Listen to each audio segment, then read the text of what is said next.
Dios para edificar, consolar y exhortar nuestras vidas.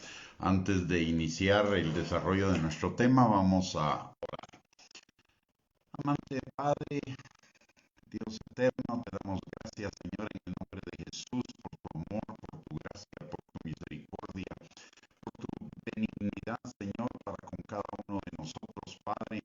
Gracias, Señor, que tú eres un Dios justo, que no solo nos justifica, Señor, sino que también, Padre, perdona todos nuestros pecados por el sacrificio de Cristo en la cruz del Calvario.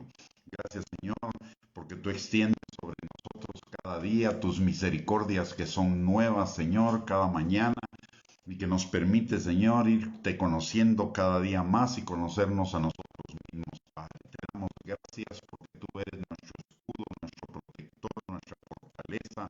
Tú eres nuestro proveedor, nuestro libertador, nuestro sanador, Señor. Y además, Padre, nos has dado tantos regalos tan maravillosos, Señor, que en ti que te damos gracias por ello siempre, Padre. Gracias, Señor, porque tú nos has enviado a tu Hijo Jesucristo a morir, que vino a morir por cada uno de nosotros, Señor, y por nuestros pecados para el perdón de ellos, Señor, y que nosotros pudiéramos tener vida eterna mediante la fe en Cristo Jesús, Padre. Gracias por tu gracia para con cada uno de nosotros. Jesús, en esta hora también te damos gracias por haber estado dispuesto a hacerte hombre y como hombre ir a la cruz del Calvario para que cada uno de nosotros fuéramos perdonados y limpiados de nuestros pecados y para que tuviéramos no solamente vida eterna, sino vida abundante en ti, Señor. Gracias por haber asumido por cada uno de nosotros el rechazo, el vituperio, el menosprecio, nuestros pecados, nuestras enfermedades, el castigo de nuestra paz y tantas cosas más de las cuales ahora, Señor, nosotros podemos ser beneficiarios. Te alabamos y te bendecimos y te damos gracias, Señor Jesús, porque tú cada día estás intercediendo todo el tiempo por cada uno de nosotros para que nuestra fe sea fortalecida, para que cada uno de nosotros vayamos siendo perfeccionados a la estatura tuya, al varón perfecto, a la plenitud tuya. Jesús, gracias. Y gracias por enviarnos a tu Espíritu Santo para que nos guíe a toda verdad, para que sea nuestro ayudador en todas las cosas, para que sea nuestro consolador, nuestro guía en todas las áreas de nuestra vida y en todas nuestras actividades diarias. Te alabamos y te bendecimos, Dios eterno, porque tú eres bueno y para siempre es tu misericordia, porque tú no cambias, tú eres el mismo ayer, hoy, por los siglos de los siglos. Gracias, Señor, por todas tus misericordias para con cada uno de nosotros. Por ello, en esta noche te alabamos, te bendecimos, te exaltamos, te glorificamos y te damos a ti todo el honor, todas las riquezas, toda la alabanza, toda la adoración, porque solamente tú eres digno, solamente tú eres Dios y no hay Dios fuera de ti. En esta hora, Dios eterno, Padre nuestro, te pedimos que tu Espíritu Santo, que permanece sobre cada uno de nosotros y que has enviado para que habite con nosotros, rompa todo yugo de mentira, de argumentos y de razonamientos falsos que se oponen al conocimiento tuyo y a la obediencia a Cristo. Y te pedimos también que abra los ojos de nuestro entendimiento, que abra nuestros oídos, pero por sobre todo que prepare nuestro corazón para que sea como una tierra fértil en la cual la semilla de tu palabra sea sembrada y produzca fruto y fruto en abundancia para la gloria de tu nombre. Y te damos desde ya, Señor, toda la gloria a ti por lo que va a ser hecho en nuestras vidas, por lo que va a ser sembrado en nuestros corazones, porque sabemos que tu palabra no regresa vacía. Muchas gracias, Señor, muchas gracias, Jesús, muchas gracias, Espíritu Santo, en el nombre poderoso de Cristo Jesús. Amén y amén. Muy buenas noches, mis amados hermanos, bienvenidos a esta transmisión, que el Señor les bendiga, un privilegio contar con su atención y espero que hayan tenido un bendecido fin de semana y que estemos listos y preparados para lo que viene en la próxima semana, para que sea una semana de bendición, una semana de fructificación, pero por sobre todo una semana en la cual podamos disfrutar plenamente de la dirección del Espíritu Santo en todas las cosas y que vayamos de gloria en gloria siendo transformados por Él. Vamos a seguir compartiendo acerca del tema que hemos estado compartiendo en las últimas 2 noches y hoy la tercera, acerca de un rol hermoso del Espíritu Santo en nuestras vidas como el casamentero. Y solo vamos a hacer un pequeño recordatorio de lo que hemos estado estudiando estas 2 noches. Le damos el nombre de casamentero al Espíritu Santo por la función que Él hace con cada uno de nosotros en relación a prepararnos para ser la novia de Cristo. El casamentero en la antigüedad, en los tiempos del Antiguo Testamento, era la persona que era encargada por una de las familias que tenía a un hijo o a una hija soltera para concertar el matrimonio de ese hijo o hija con la pareja que a los padres, les parecía que podría ser la pareja adecuada para su hijo o hija. Y entonces este casamentero se encargaba de platicar con la otra familia para lograr el acuerdo para la boda de estos 2 jóvenes.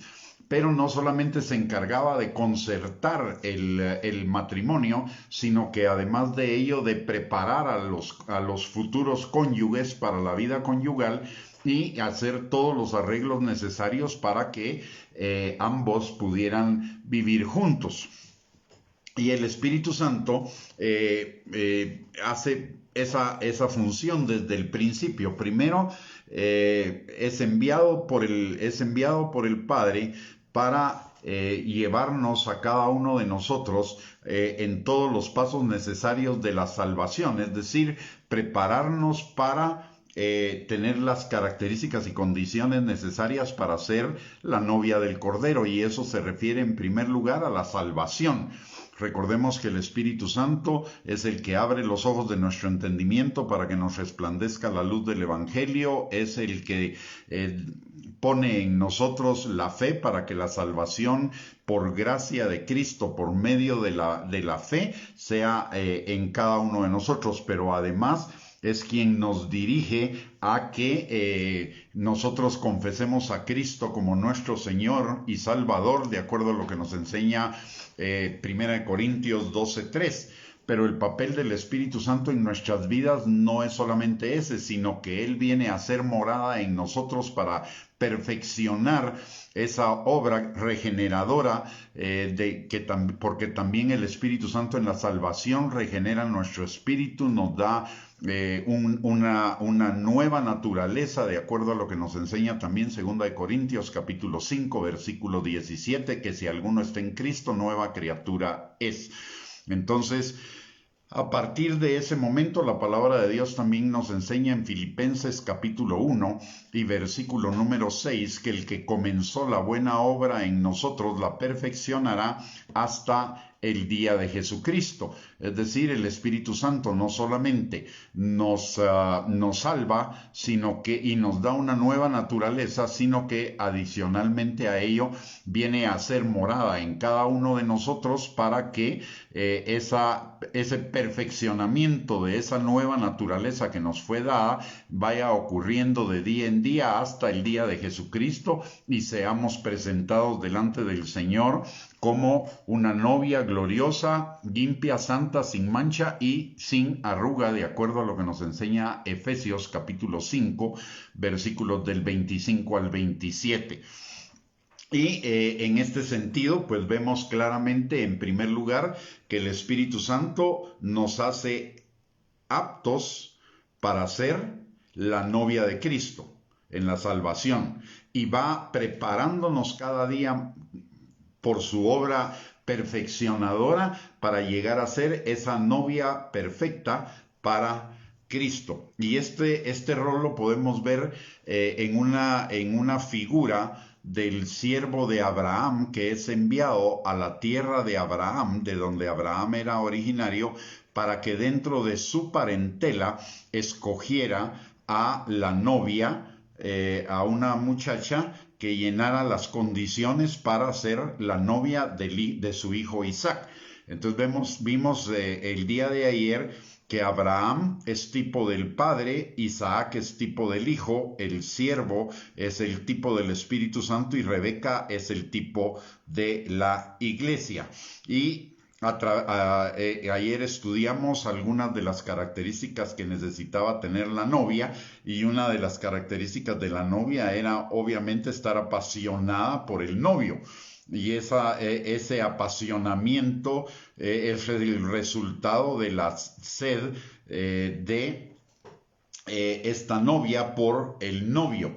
No, esto nos llevaba ayer a una conclusión o a una conclusión de que no todos los salvos van a ser la novia de Cristo, y tenemos suficientes evidencias en la palabra de Dios. Todos los salvos van a ser salvos, todos los salvos van a tener vida eterna, pero no todos van a ser la novia, como nos lo enseña el pasaje de la parábola de las 10 vírgenes, las vírgenes sensatas y las vírgenes insensatas, en Mateo capítulo 25, versículos del 1 en adelante. De 10 vírgenes, de las cuales 5 entran en las bodas, y 5, a pesar de que son salvas, no entran a las bodas. ¿Por qué? Porque no llenaban las condiciones, habiendo podido en su vida terrenal, digámoslo de esa manera, ser la novia de Cristo, no fueron lo suficientemente diligentes para tener suficiente aceite en su poder para mantener sus lámparas encendidas. Y vimos que la lámpara es tipo de la palabra, porque lámpara es a mis pies tu palabra y lumbrera mi camino, de acuerdo a lo que nos enseña el Salmo 109, versículo 105, sino que a pesar de que tenían lámpara, no tenían suficiente aceite. Y vimos también que el aceite es el resultado de estrujar, de aplastar, digámoslo así, la oliva.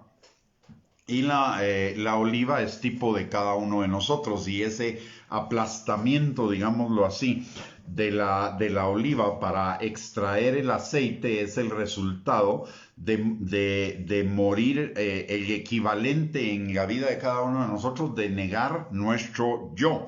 Así que es en la medida en la que cada uno de nosotros nos enfoquemos en la negación del yo, en que nosotros menguemos, el yo mengue y Cristo crezca en nosotros, y en la misma medida en la que seamos discípulos de Él, que nos neguemos a nosotros mismos y lo sigamos a Él, en esa misma medida vamos a hacer una oliva que está siendo exprimida para extraer de ella el aceite. O sea que el aceite es el resultado. En la parábola de las 10 vírgenes, el aceite es equivalente al resultado de morir a nosotros mismos.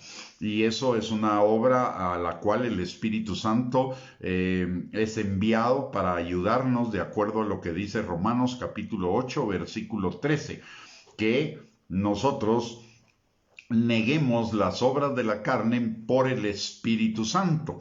Así que el Espíritu Santo es nuestro ayudador y nuestro preparador para producir ese aceite que nos va a hacer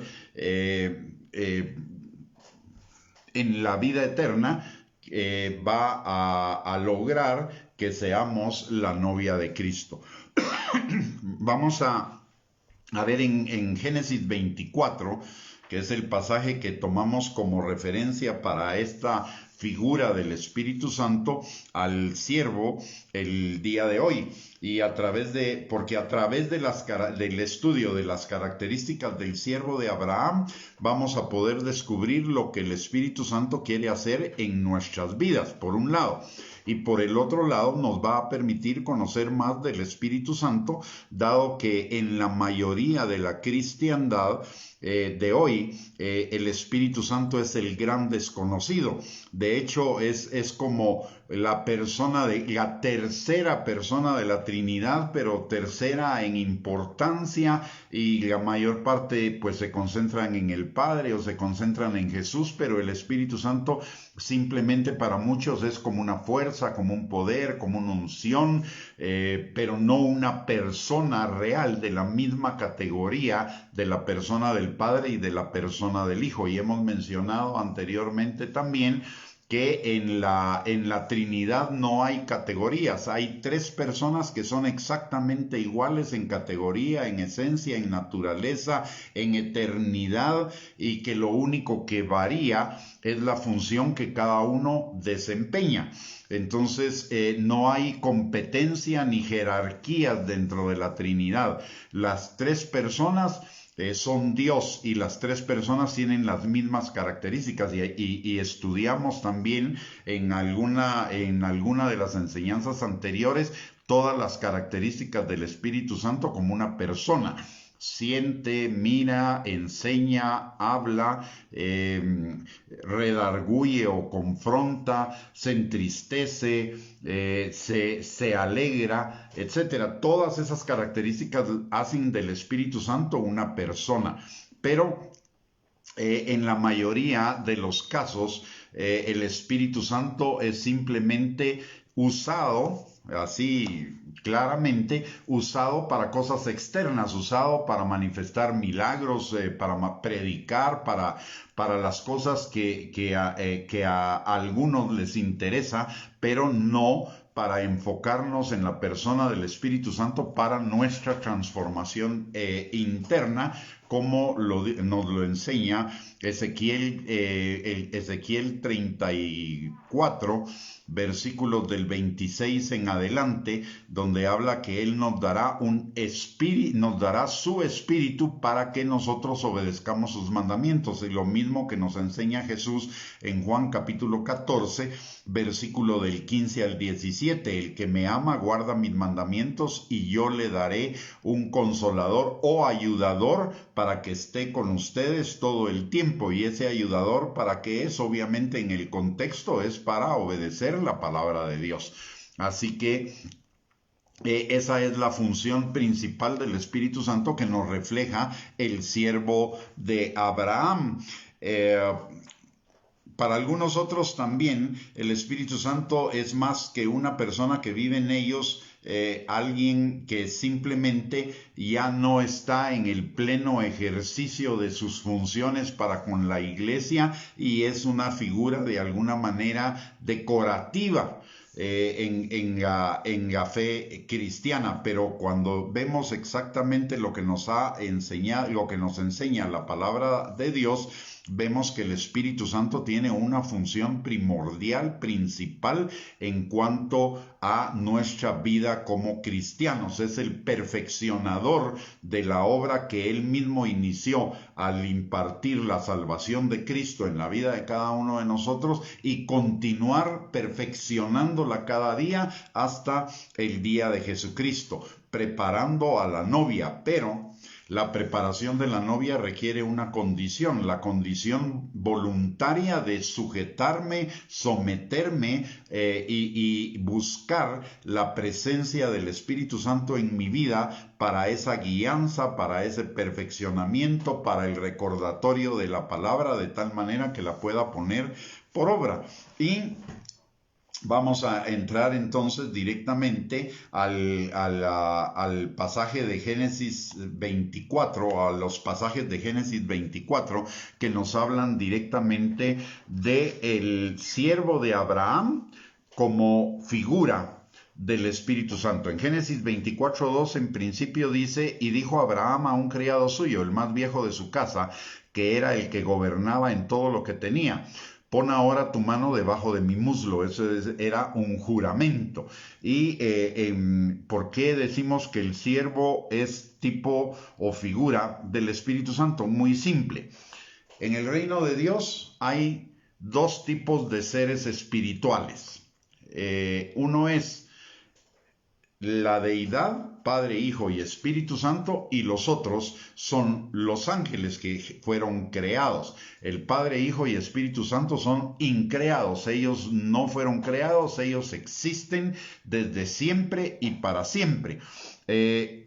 Y posteriormente pues crean los ángeles, se crean los ángeles y todos los ángeles prácticamente tienen una misma edad. Entonces al hacer la referencia del siervo como el más viejo de la casa, significa una antigüedad tan grande o eterna como la del Padre y como la del Hijo.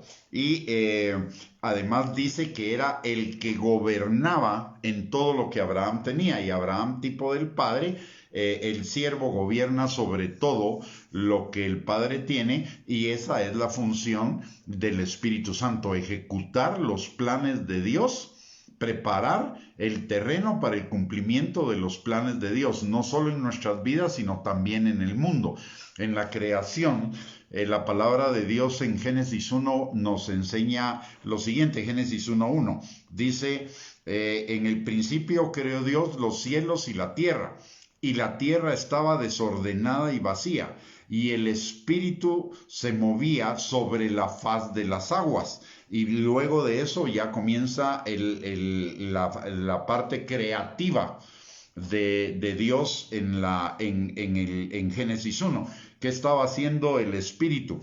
El Espíritu estaba preparando todas las cosas, moviéndose sobre las aguas, preparando todas las condiciones necesarias para que se cumpliera el plan perfecto de Dios. Y eso es lo que el Espíritu Santo en principio hace con cada uno de nosotros: prepara las condiciones para que nuestras vidas sean ordenadas a través de la salvación, quitando el velo de nuestros ojos, para que nos resplandezca la luz del Evangelio, número 1. Número 2, perdón, dándonos convicción de pecado. Número 3, impartiendo la fe para que la gracia de la salvación se manifieste en cada uno de nosotros, y nos dirige a nuestro corazón por la fe que ha depositado en él, para que de la abundancia del corazón hable nuestra boca y confesemos a Jesús como el Señor y Salvador de nuestras vidas. Y de ahí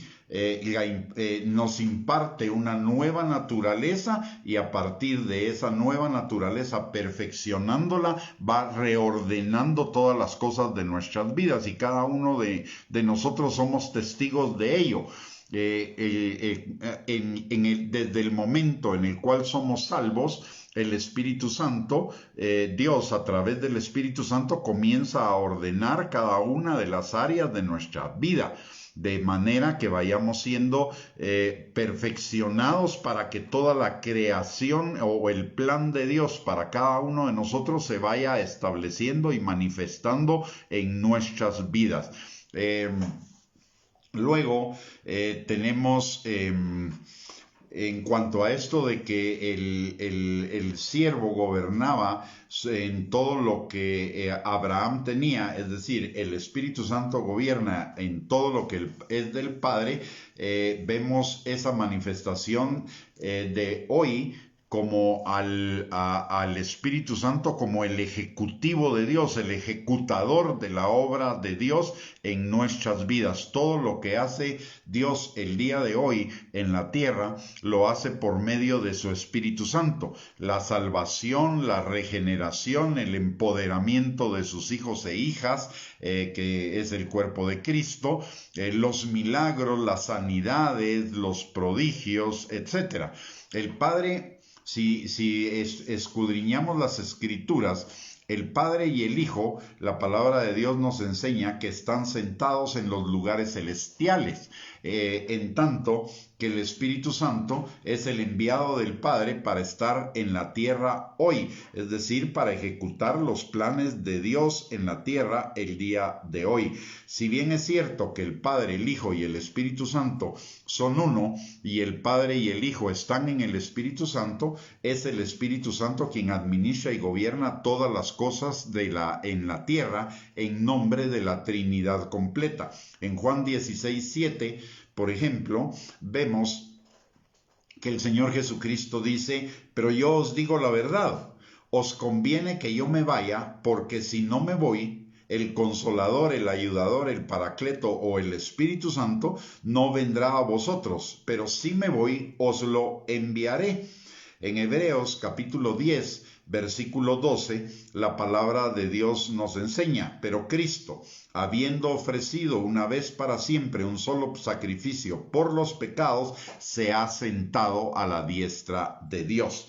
Y en Hechos capítulo 3, versículos 19 al 21, la palabra de Dios nos enseña: por tanto, arrepentíos y convertíos para que vuestros pecados sean borrados, a fin de que tiempos de refrigerio vengan de la presencia del Señor, y Él envíe a Jesús el Cristo, designado de antemano para vosotros, a quien el cielo debe recibir hasta el día de la restauración de todas las cosas, acerca de lo cual Dios habló por boca de sus santos profetas desde tiempos antiguos. Por estos versículos vemos claramente que el Padre y el Hijo están en el cielo, en su trono, mientras que el Espíritu Santo es enviado a la tierra para ejecutar todos los planes de Dios acá en la tierra, y entre ellos venir a morar en cada uno de nosotros para ayudarnos en ese proceso de perfeccionamiento para llegar a ser la novia de Cristo. De tal manera que todo lo que Dios hace hoy en la tierra lo hace por medio de su Espíritu Santo, que capacita y empodera a la iglesia para guiarla y operar con su poder a través de ella. Por eso la iglesia es el cuerpo de Cristo. Cristo es la cabeza y como tal Él manda a su iglesia por medio del Espíritu Santo, y la iglesia, que es su cuerpo, es la que obra empoderada por el Espíritu Santo para hacer lo que Dios ha mandado. Y esto lo vemos en varias escrituras, entre ellas Hechos 1:8, Mateo 28, 18 al 20 y Efesios 1, versículos del 17 al 23.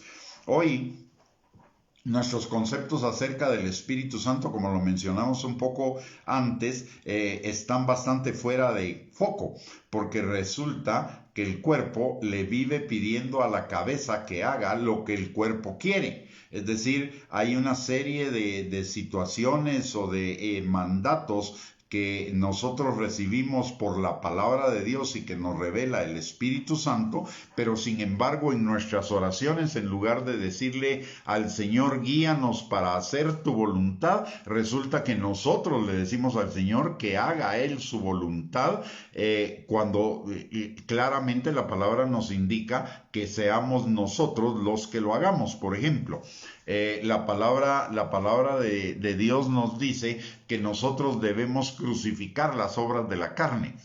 ¿Y qué es lo que nosotros oramos? Señor, quita el pecado de mí. Esa oración no es correcta. ¿Por qué? Porque el que debe quitar el pecado de mí soy yo, el que debe resistir el pecado soy yo. Lo que el Espíritu Santo va a hacer es transformar mi corazón. Y la palabra nos lo dice claramente en primera de Juan capítulo 1, versículo 9 en adelante, que si nosotros tenemos pecado, necesitamos arrepentirnos, confesar nuestro pecado, a pedirle perdón al Señor, quien es fiel y justo para perdonarnos y limpiarnos. Esa limpieza significa la transformación, pero el arrepentimiento, la resistencia al pecado, el no caer en la tentación, es una responsabilidad de cada uno de nosotros. Y Santiago capítulo 1, versículo del 12 en adelante, nos lo enseña también claramente. Dice: cuando alguno es tentado, no diga que es tentado de parte de Dios, porque Dios no puede ser tentado ni Él tienta a nadie, sino que cada uno es tentado cuando de su propia concupiscencia, de su propio yo, es atraído por el pecado, luego es seducido por la tentación, luego es seducido por ella, lo concibe y lo da a luz. Entonces, ¿de quién es la responsabilidad del pecado? Mía. ¿Quién es el que tiene que resistir el pecado? Yo. la obra transformadora de mi corazón para que el pecado deje de estarme atrayendo, eso lo va a hacer el Espíritu Santo, pero lo mío es resistir. Sin embargo, muchos hoy le piden al Señor que Él sea quien resista por nosotros la tentación, y eso no es así. Porque no entendemos cuál es el poder del Espíritu Santo. El poder del Espíritu Santo ya nos capacitó para resistir la tentación. Por eso la palabra de Dios dice, y ojo con esto, que es lo mismo. La palabra de Dios dice que no vamos a ser tentados más allá de lo que podamos resistir, y juntamente con la tentación el Señor nos va a dar la salida, pero no dice que Él nos va a empujar. No dice que Él nos va a arrastrar a tomar la salida. ¿Quién tiene que tomar la salida? Yo. Esa es mi responsabilidad. No es la responsabilidad de Dios. Sin embargo, muchos hoy lo que están realmente no quieren resistir el pecado, y entonces, como Adán, ¿verdad? Como Dios no me quitó el pecado, entonces Dios es el culpable del pecado, no yo. Porque no estamos entendiendo ni las Escrituras, ni estamos entendiendo que el poder de resistir el pecado ya está en nosotros. Lo único es que tenemos que ser guiados por el Espíritu Santo para que el Espíritu Santo nos muestre la puerta y nosotros salgamos por ella. Ya el Espíritu Santo posteriormente va a transformar nuestro corazón para que esa tentación ya no nos siga afectando. Y esto tiene que ver, y tenemos un ejemplo también en el Antiguo Testamento de esto. Cuando Moisés estaba enfrente del Mar Rojo, él estaba clamándole a Dios que abriera el Mar Rojo. Pero ¿qué es lo que le dice? ¿Qué es lo que le dice o lo que le contesta Dios a Moisés? Lo que le contesta es que él ya le había dado el poder en la vara que Moisés llevaba en su mano para abrir el mar, que no le clamara a él, sino que él tomara la acción que necesitaba tomar a través de esa vara. Y esa vara representa el poder del Espíritu. Y lo mismo nos dice a nosotros: no clames a mí, porque tú ya tienes el poder para hacerlo por el Espíritu Santo. Toma el poder del Espíritu Santo y hazlo tú en la parte de la obra que nosotros tenemos de resistir el pecado. La transformación del corazón obviamente es un trabajo del Espíritu Santo, no lo podemos hacer nosotros, pero lo que nosotros sí podemos hacer es disminuir nuestro ego, crucificar nuestro ego para que podamos resistir la tentación, y el Espíritu Santo nos va a fortalecer para crucificar las obras de la carne por el Espíritu. Pero primero tengo que tomar yo la decisión. No, la decisión no es de Dios. Él ya nos dio el poder para que tomemos la decisión. Nosotros, es nuestra decisión resistir al pecado. De hecho en Santiago capítulo 4, versículos del 5 al 7 dice: el Espíritu que Él ha hecho morar en vosotros os anhela celosamente. Y en el versículo 7 dice: someteos a Dios, resistid al diablo y huirá de vosotros. Note, ¿quién es el que se debe someter a Dios? Yo. ¿Quién es el que debe resistir al diablo? Yo. Cuando esas dos cosas suceden, el diablo ya se dio cuenta que no podemos, va a huir.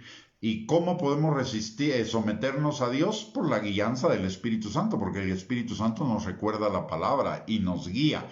¿Cómo vamos a resistir al diablo? Por el poder del Espíritu Santo que mora en nosotros. Y en ese momento el Espíritu Santo, el diablo va a huir. Porque mayor es el que está en mí que el que está en el mundo. Ahora, si yo no me someto a ese poder del Espíritu Santo que mora en mí, obviamente no voy a poder resistir la tentación. La tentación me va a ganar. Pero si yo he hecho mano del Espíritu Santo para resistir, para someterme a la palabra y para resistir al diablo, el diablo huirá de mí, la tentación huirá de mí. O sea, el trabajo de la santificación que el Espíritu Santo hace en nuestras vidas es un trabajo conjunto, donde yo hago mi parte, que es la posible, y el Espíritu Santo hace su parte, que es la imposible para mí.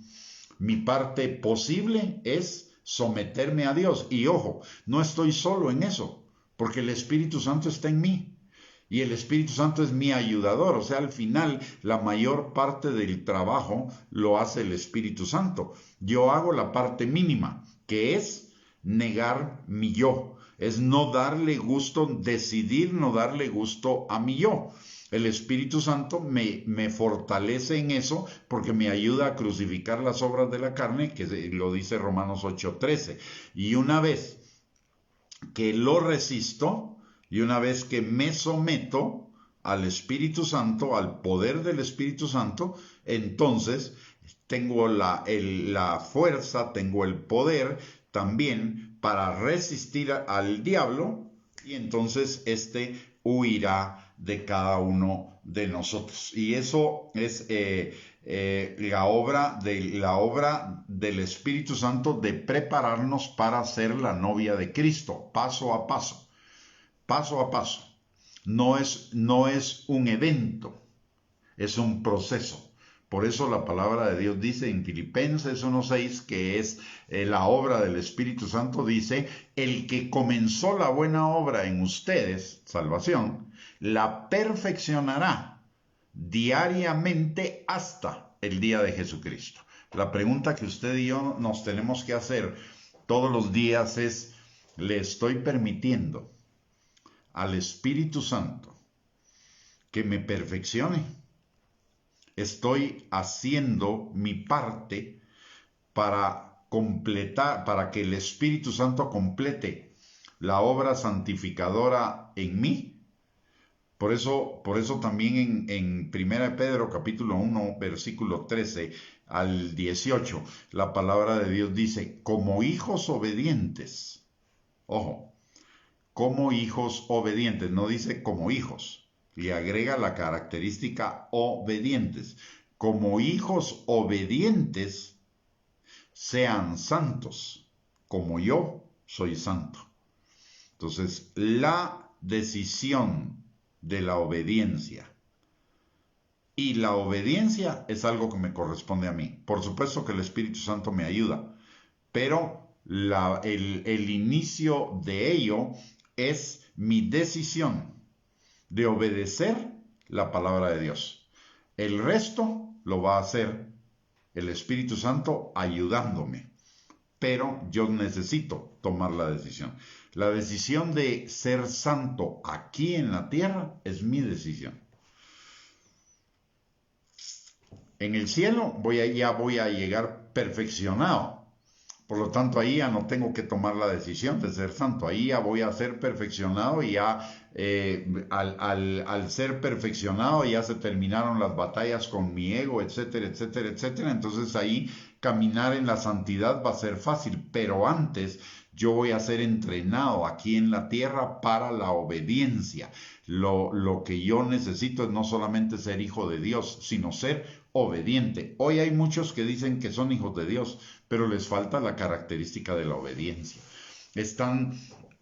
Son como los corintios, a los cuales Pablo les dice, debiendo ser ya maestros, todavía los tengo que alimentar de leche, de los fundamentos de la palabra, porque ustedes todavía son carnales. Eran creyentes carnales, eran creyentes que no estaban dispuestos a la obediencia, que estaban siguiendo las obras del ego, de autocomplacencia, autogratificación, autoexaltación, pero no estaban dispuestos a la obediencia. Si uno ve todas las epístolas,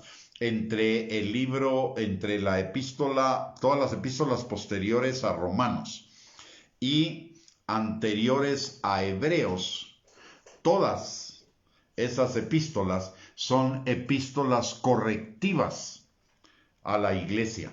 ¿Por qué? Porque la iglesia no estaba caminando en la voluntad de Dios, en la obediencia. Y entonces las cartas son cartas correctivas para llevar a la iglesia a la obediencia.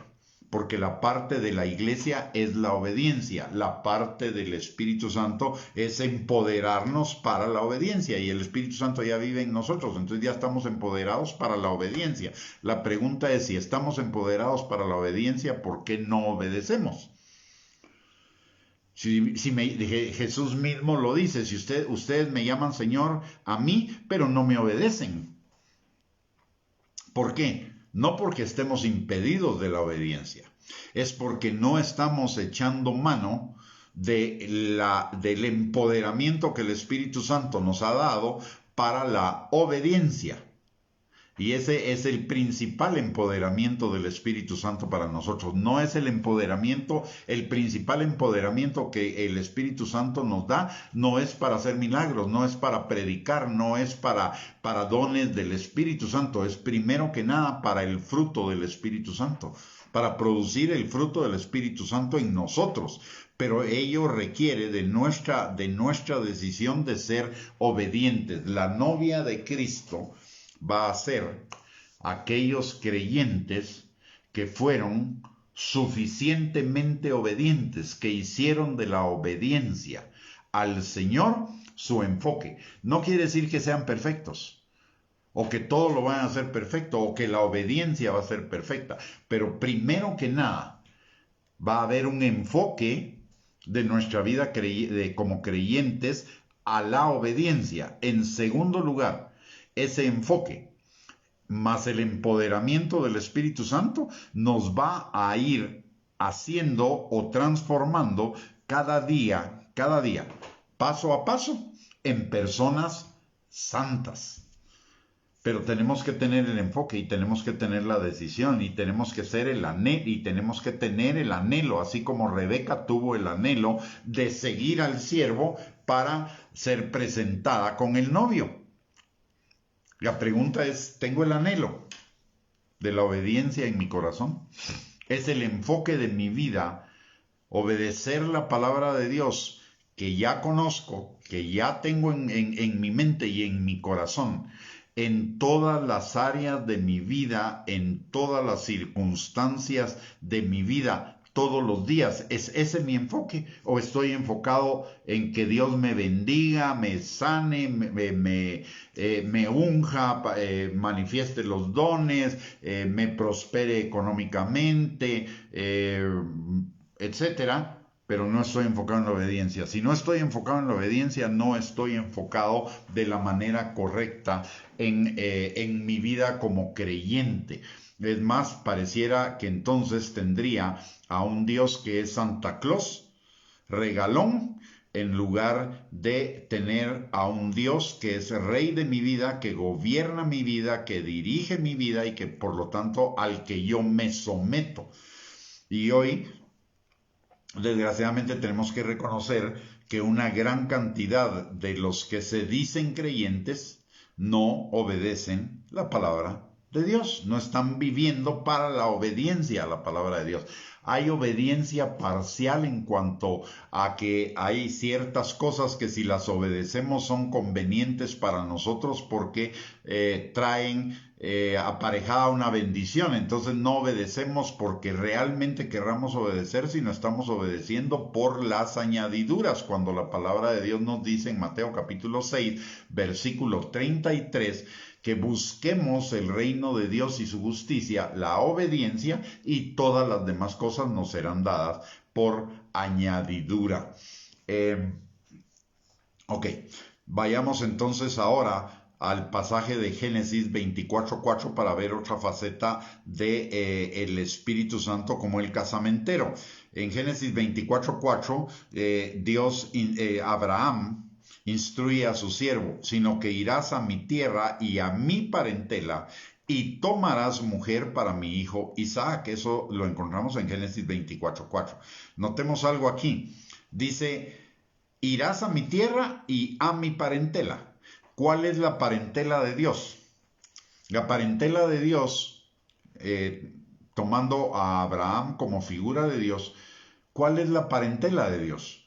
Juan capítulo 1, versículo 12, dice que a todos los que creyeron en el nombre de Jesús, les dio potestad de ser hechos hijos de Dios. Y ya hace mucho rato vimos la importancia del nombre y lo que significa el nombre. No solo es creer en el nombre como una denominación, sino lo que ese nombre representa. Y el nombre de Jesús representa señorío. Por eso es el Señor Jesucristo, señorío. Y entonces a todos los que creyeron en su señorío les dio potestad de ser hechos hijos de Dios. Ahora bien, una cosa es que yo sea hecho hijo de Dios por la salvación y otra cosa es que viva como un hijo de Dios. ¿Y cómo necesito vivir como hijo de Dios? Lo dice 1 Pedro 1:13 en adelante, como hijos obedientes. Entonces la obediencia es lo que me va a permitir vivir como hijo. Si no, el título de hijo o la calidad de hijo la tengo, pero no la voy a disfrutar. No la voy a vivir plenamente. ¿Por qué? Porque no estoy obedeciendo. La característica de un hijo es que sea obediente. Y a la obediencia nos ayuda el Espíritu Santo. Por eso, en este pasaje de Génesis 24:4 dice, y tomarás de mi parentela mujer para mi hijo Isaac. No dijo, tomarás a todos de mi parentela para que sean la esposa de mi hijo. No. Tomarás a aquellos que cumplan los requisitos para ser la novia o la esposa de mi hijo. Los que no, seguirán siendo parientes y eso equivale a seguirán siendo salvos, pero no serán la novia de Cristo. Y esto lo hemos insistido mucho en estas enseñanzas. ¿Por qué razón? Porque la palabra de Dios dice en el Evangelio de Juan, en la casa de mi Padre muchas moradas hay. Yo voy a ir a preparar una para ustedes. Pero si hay muchas, esas no van a estar vacías, esas las van a ocupar otros. Y esto, en Hebreos 11:3 hay un principio que dice que lo que se ve es hecho de lo que no se ve. Entonces veamos esto. En una casa, en el mundo natural, digamos una casa completa, en el mundo natural, ¿qué hay? Primero está la habitación de la pareja, de los esposos. La habitación de los hijos. La habitación de los amigos que llegan de visita. La habitación de los siervos. Está la sala para los que solo son invitados, pero no se van a quedar a vivir ahí, o no van a dormir ahí. De la misma manera, en la casa del Padre hay muchas moradas. Una para la esposa, otra para los hijos, otra para los amigos, otra para los discípulos, otra para los siervos y otra para los que son solamente salvos. Por eso es que la palabra de Dios nos dice que el reino de los cielos, los valientes lo arrebatan. Cada una de esas posiciones, los esforzados, los valientes son los que las van a alcanzar. Para todos, Dios no hace acepción de personas. Y a todos nos da la misma fe, el mismo espíritu, la misma palabra. No hace acepción de personas. Pero la posición que nosotros vayamos a ocupar en la eternidad, que va a derivar en una determinada calidad de vida eterna, va a depender de que nosotros realmente nos enfoquemos y nos esforcemos, ayudados por el Espíritu Santo, a alcanzar esa posición. Hoy muchos simplemente están conformados con ser salvos, porque ha habido una mala enseñanza. Yo me recuerdo cuando yo me convertí al Señor hace unos años, bastantes años atrás. Lo que a mí me enseñaron era que todos íbamos a ir al mismo lugar en la eternidad, ¿verdad? Al mismo lugar, a hacer exactamente lo mismo, que era alabar al Señor todo el día, y que así nos íbamos a pasar la eternidad. Y le voy a contar una anécdota que le puede parecer chistosa, pero para mí fue algo que me impulsó a escudriñar las escrituras. Cuando yo me enteré de eso, que me lo enseñaron, mi pensamiento a Dios fue: mira, Señor, si así va a ser la eternidad, dame muchísimos años aquí en la tierra, porque la verdad, y así fui sincero con el Señor, le dije: mira, Señor, qué aburrido pasarme toda la eternidad solo cantando, sin hacer otra cosa. Y entonces el Señor, poco a poco, a través de las escrituras, me fue enseñando que no era así. Por ejemplo, me enseñó lo de muchas moradas en la casa del Padre, muchas moradas hay. A través del versículo o del pasaje de Hebreos 11:3, que lo que se ve aquí en la tierra es resultado de lo que existe en el cielo. Entonces el Señor me llevó a ver que aquí en la tierra habían diferentes ocupaciones, diferentes posiciones, etcétera. Y después en la palabra Él me fue enseñando algo que es muy importante y se los quiero compartir, porque esto nos puede ayudar a ser más esforzados en cuanto a prepararnos para ser la novia. El plan de Dios para nuestra eternidad no lo vamos a vivir en el cielo. El plan de Dios en la eternidad lo vamos a vivir en la nueva tierra. Y el plan de Dios para la eternidad, para nosotros, es exactamente el mismo plan que Dios le dio a Adán. Adán estaba destinado a la vida eterna. Por el pecado perdió la eternidad y entonces vino el plan de redención para restaurar el plan del Padre para la humanidad. Dios no tiene plan B. Dios solo tiene un plan y ese plan Él lo va a cumplir. Cuando Adán pecó, el Señor no cambió planes. El Señor ya tenía lista la redención para que finalmente el plan de Él se cumpliera para la humanidad. ¿Y dónde iba a vivir Adán? En la tierra. ¿Y cuál fue, perdón, cuál fue el mandato que Dios le dio a Adán? El mandato que Dios le dio a Adán fue, en principio, cuida y labra la tierra. ¿Qué es cuidar? Es darle mantenimiento. Y ese es guardar, perdón. Cuida y labra, le dijo. Cuidar es darle mantenimiento, pero labrar es desarrollarla. Y para desarrollar la creación de Dios, para desarrollar todo lo que Dios ha creado, se necesitan diversas profesiones, habilidades, capacidades, posiciones, etc.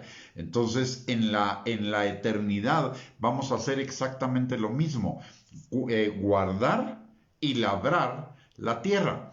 Y Dios le completa el mandato a Adán en el sentido de fructificad, multiplicaos, llenad la tierra, señoread y sojuzgadla y señoread, que es administrar. Entonces, la otra cosa que la palabra de Dios dice, no sé si me están siguiendo y me están entendiendo, si alguno tuviera alguna duda, por favor, plantéela en los comentarios para resolvérsela. Pero también Jesús en el Evangelio de Juan dice: mi Padre hasta ahora trabaja y yo trabajo. O sea, desde la eternidad Dios trabaja y Jesús trabaja. Y el ministerio que Dios le dio a Adán era trabajar. O sea, en la nueva tierra, en la eternidad, vamos a trabajar. Lo único es que vamos a trabajar en una creación perfecta, donde ya no va a caber la posibilidad de la tentación del pecado y por lo tanto ya no van a haber más lágrimas, ni más dolor, ni más llanto, ni más tristeza, ni más problemas, ni cosas por el estilo. Pero vamos a trabajar. ¿Y en qué vamos a trabajar?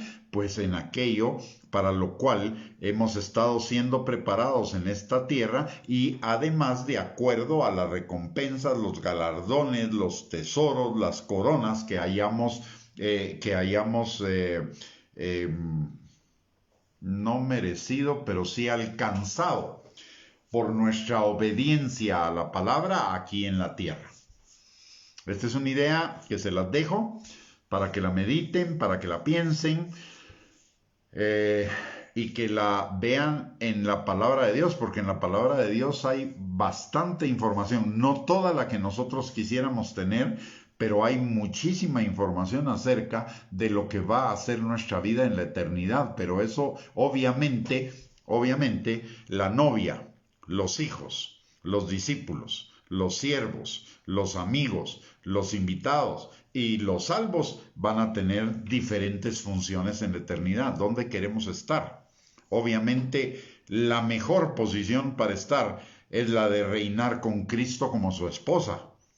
Pero estoy caminando tomado de la mano del Espíritu Santo para crecer en esa obediencia, porque Cristo viene por una novia santa, limpia, sin mancha, gloriosa.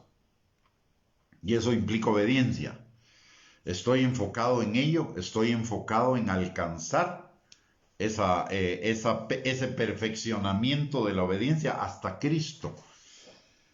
Hasta Cristo tuvo que pasar por ahí como hombre. Dice la palabra que Él fue por el sufrimiento aprendió la obediencia. Si Cristo pasó por ese proceso, usted y yo tenemos que pasar por ese proceso. ¿Y cuál es el sufrimiento que nos lleva a la obediencia, a la muerte del yo? Toda la preparación que el Espíritu Santo hace con nosotros y ese perfeccionamiento es hacer morir el yo en nosotros. Y el yo significa autocomplacencia, autogratificación y autoexaltación. Y de ahí derivan todos los demás autoestima, autoayuda, autodeterminación, independencia. Todas esas palabritas que son muy parecidas, que se centran en el yo, que son construcciones del yo, todas esas emanan de ese gigantesco enemigo e ídolo que cada uno de nosotros guarda en nuestro corazón, que es el ego. Y la obra de preparación del Espíritu Santo para que seamos la novia es llevarnos a la crucifixión de ese yo para la obediencia. De hecho, Pablo en una de sus epístolas escribe que él fue enviado a predicar el Evangelio para la obediencia por la fe a todas las naciones. La fe es obediencia. Hebreos 11:8. Por la fe, Abraham obedeció. Hoy pareciera que la fe es solo para lo que nos conviene, es solo para salvación y es solo para obtener las promesas de Dios. Pero la verdadera fe hace a Jesús Señor de nuestras vidas. Y al hacerlo Señor de nuestras vidas implica la obediencia. La fe es para la obediencia. Las promesas van a venir como resultado de la obediencia. De hecho, esa separación que hacemos en el cuerpo de Cristo entre promesas y mandamientos no es una separación bíblica. En la Biblia, si usted lo analiza detenidamente, en la Biblia, todo mandamiento implica una promesa de bendición si lo obedecemos, una promesa de mala cosecha si no la obedecemos. Si obedezco, hago una buena siembra y voy a cosechar. Si no la obedezco, hago una mala siembra y también voy a cosechar, pero voy a cosechar lo malo. Así que todo mandamiento implica una promesa, pero toda promesa implica un mandamiento. De hecho, se resume, lo podemos resumir en dos cosas: la ley de la siembra y la cosecha. El que siembra para la carne, de la carne cosechará corrupción. El que siembra para el espíritu, del espíritu cosechará vida eterna. ¿Y qué es sembrar para el espíritu? La obediencia. 1. 2. En cuanto a las promesas, hay una promesa que todos nos la sabemos seguramente, que es una promesa abarcadora, o sea, abarca todas las cosas. Dice, hijo mío, yo deseo que tú seas prosperado en todas las cosas y tengas salud, pero hay una condición, así como prospera tu alma. Ese así como prospera tu alma es el mandamiento. Y ese mandamiento, así como prospera tu alma, es el mismo mandamiento que encontramos en Romanos, capítulo 12, versículo 1, con el que vamos a cerrar esta enseñanza el día de hoy. En Romanos, vamos a leerlo. Romanos, capítulo número 12, versículo 1, dice la palabra. Así que, hermanos, os ruego, por las misericordias de Dios, que presentéis vuestros cuerpos en sacrificio vivo, santo, agradable a Dios, que es vuestro culto racional. Presentar nuestros cuerpos en sacrificio vivo es crucificar los deseos de la carne, las pasiones de la carne, la búsqueda de placeres, de autogratificación del ego. La segunda, en Romanos 12:2, a continuación dice, no os conforméis a este siglo, sino transformaos por medio de la renovación de vuestro entendimiento. O sea, cambie su manera de pensar para que no siga buscando lo que buscaba antes de cuando estaba en el mundo, que es los deseos de los ojos, los deseos de la carne, la vanagloria de la vida, la búsqueda de placer, la búsqueda de cosas materiales y la búsqueda de vanagloria, de soberbia, de orgullo, de jactancia, de arrogancia, de vanidad, etcétera. Y tercero, Romanos 12:3, digo pues, por la gracia que me es dada a cada cual que está entre vosotros, que no tenga más alto concepto de sí que el que debe tener. Romanos 12:2 va directo a los deseos de los ojos. Romanos 12:1 ya vimos que va a los deseos de placer, a los deseos de la carne, de acuerdo a lo que nos enseña Primera de Juan, capítulo 2, versículos del 15 al 17, que los deseos de la carne, los deseos de los ojos y la vanagloria de la vida son enemigos de Dios. Romanos 12:1 va directo a atacar los deseos de la carne. Romanos 12:2 va a atacar los deseos de los ojos, materialismo y cosas de ese estilo. Y Romanos 12:3 va a atacar lo de la vanagloria de la vida. ¿Por qué? Porque dice, digo pues, por la gracia que me es dada, a cada cual que está entre vosotros, que no tenga más alto concepto de sí que el que debe tener, sino que piense de sí con cordura conforme a la medida de fe que Dios repartió a cada uno. ¿Y qué es fe? Obediencia. O sea, vemos que estas tres características van a negar al yo en los deseos de placer, en los deseos de comodidad, de materialismo y en los deseos de vanagloria. Y eso es crucificar el yo. Y esa es la condición para que se cumpla la promesa de tercera de Juan 2, hijo mío, yo deseo que tú seas prosperado en todas las cosas y tengas salud, así como prospera tu alma. O sea, hay que prosperar el alma. ¿Cómo? Crucificando los deseos de la carne, crucificando los deseos de los ojos y crucificando la vanagloria de la vida. Romanos capítulo 12, versículos del 1 al 3 y primera de Juan capítulo 2, versículos del 15 al 17. Y ahí es donde muchos de nosotros nos estrellamos, porque no queremos crucificar el yo. Queremos seguir buscando autocomplacencia, autogratificación y autoexaltación. Pero la obra del Espíritu Santo es ayudarnos a vencer esas tres cosas, a ese yo gigantesco que es nuestro mayor enemigo, aunque no lo veamos, y que vive en nosotros.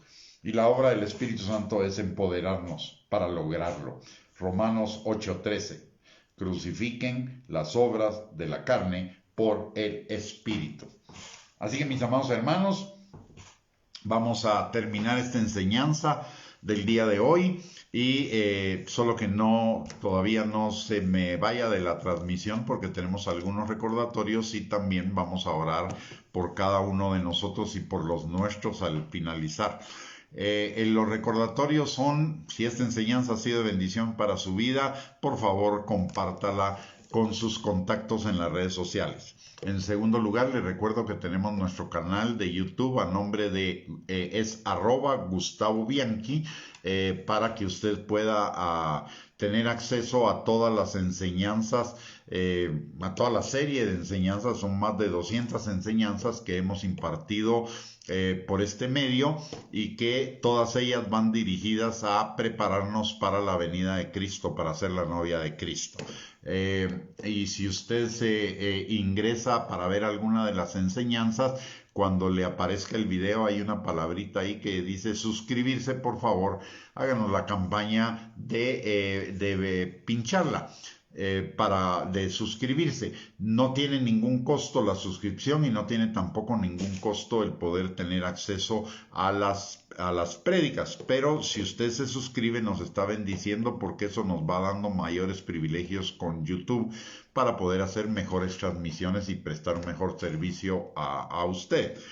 En tercer lugar, le quiero recordar, mañana a las 8 de la noche tenemos otra transmisión para continuar con esta enseñanza que hoy se nos quedó a la mitad. Y la otra cosa es, si usted va a salir, por favor, y va a estar en contacto con personas que no son de su grupo familiar, de su casa, con los que vive, por favor, no procure, sino que use su mascarilla, lávese las manos continuamente con jabón, mantenga la distancia recomendada para evitar cualquier posibilidad de contagio, y de esa manera se protege usted, protege a su familia y nos protege a todos nosotros. Muy bien, vamos a terminar entonces la enseñanza de hoy ya en oración.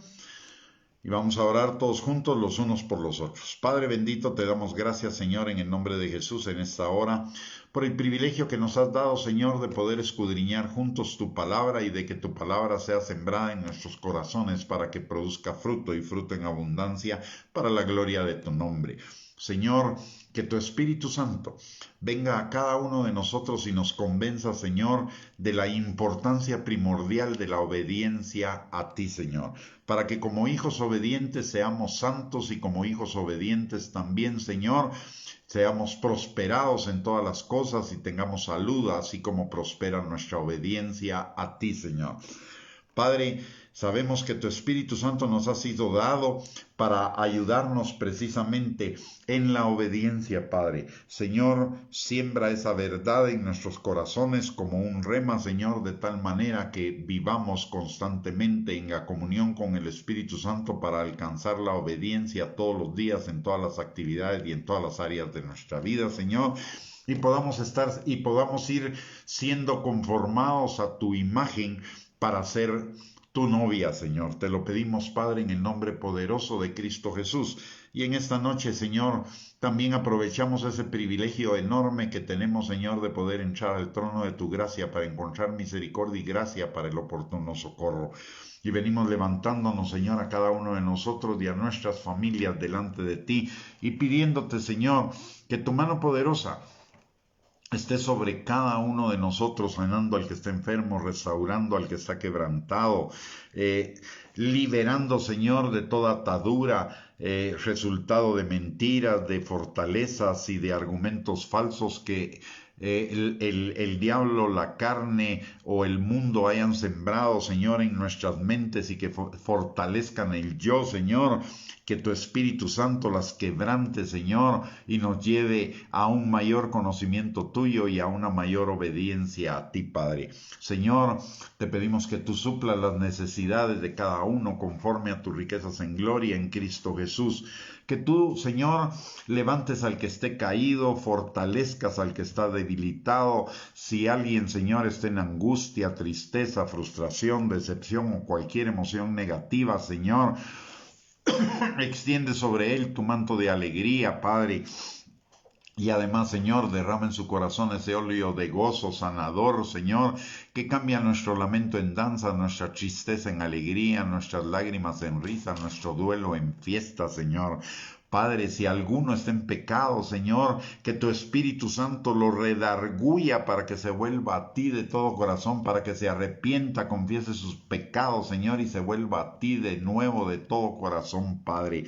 Señor, en el nombre de Jesús, ayúdanos, Señor, para que toda esa maldad que todavía se anida en esa parte de nuestro corazón engañoso y perverso, Señor, sea cada día crucificada y cada día disminuida, Señor, para que cada día seamos más como hijos obedientes que son santos, así como tú, nuestro Padre, eres santo, Señor.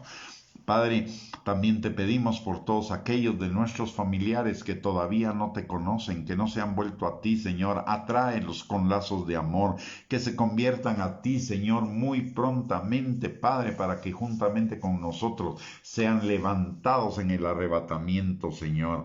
Padre, te pedimos también por cada ministro del Evangelio, no solo en Guatemala, Señor, sino en cualquier parte del mundo. Mi Dios Todopoderoso, que por favor, Señor, un espíritu de revelación, de verdad, venga sobre cada uno, Señor, ese espíritu de Elías profético, Señor, que tú prometiste enviar antes de tu segunda venida, Señor, venga sobre cada uno de nosotros de tal manera, Padre, que seamos restauradores de la esencia del cristianismo, de la verdadera fe, Señor, que es la fe para la obediencia a ti, Señor. Te lo pedimos, Padre, en el nombre de Jesús, que cualquier enseñanza, que tu Espíritu Santo eche de nuestros corazones y de nuestras mentes cualquier enseñanza que sea una enseñanza de error, una enseñanza falsa, Señor, una enseñanza que nos desvíe de la verdadera esencia del Evangelio, que es las buenas nuevas para la obediencia a ti, Padre. Te lo pedimos, Señor, en el nombre poderoso de Cristo Jesús, así como también en esta noche. Te venimos pidiendo, Padre, que a cada uno de nosotros nos des un descanso reparador.